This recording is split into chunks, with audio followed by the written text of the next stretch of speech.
Saya itu heran sama Abu Hanifah karena membolehkan merujuk wakaf.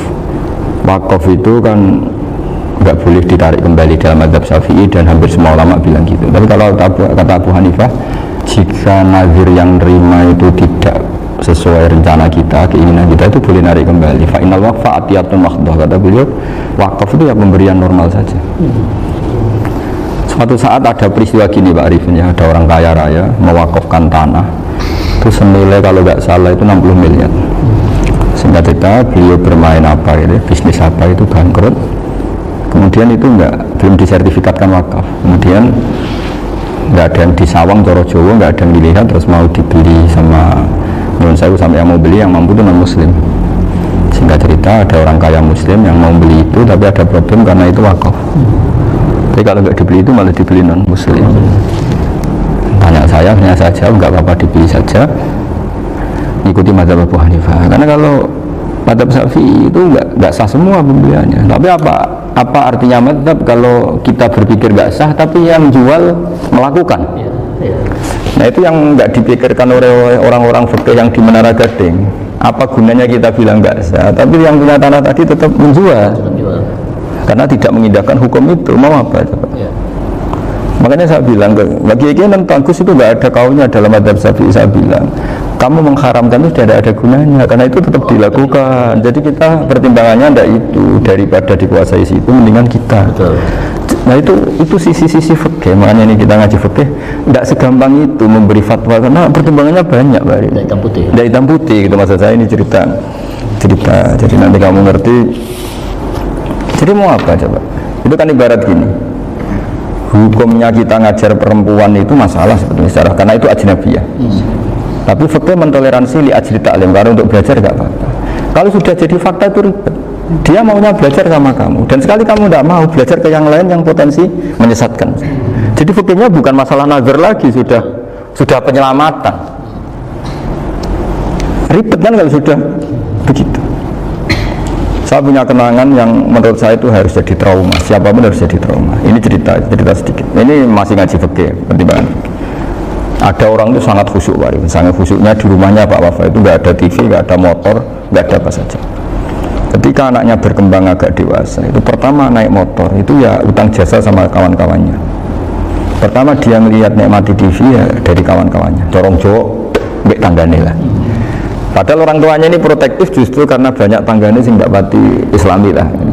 Ya mereka orang Islam tapi ya nggak sholat, nggak apa. Singkat cerita orang tuanya ini datang ke rumah sana nangis, nangis Gus. Sekarang saya ikrar bahwa mazhab Abah jenengan Ki Nur Salim, mazhab bapak saya itu, mazhab jenengan itu lebih hebat imam mazhab kulo. Nangis dia. Dulu saya itu agak menyalahkan Ki Nur Salim jenengan karena longgar di rumah ada TV ada motor. Terus dia cerita. Nah karena anaknya ini pertama bisa naik motor, untuk anak ABG ini kan jasa yang luar biasa.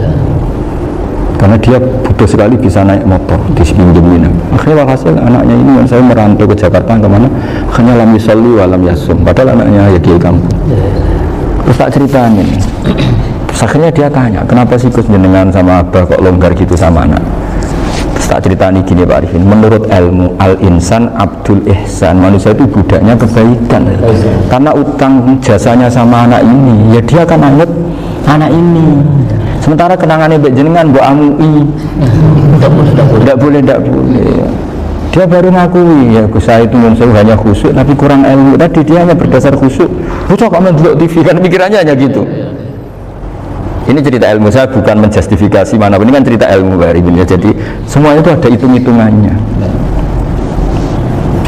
Coba kalau kita terlalu stakung anak pertama naik motor jasanya orang nggak sholat ya, pertama roh TV jasanya orang nggak sholat.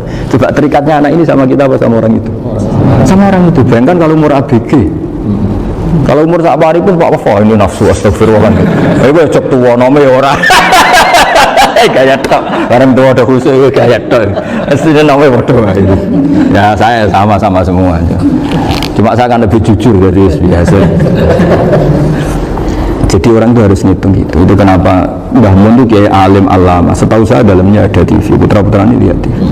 Meskipun kita tidak mungkiri negatifnya TV, kita tidak mungkiri Pak Arifin ya.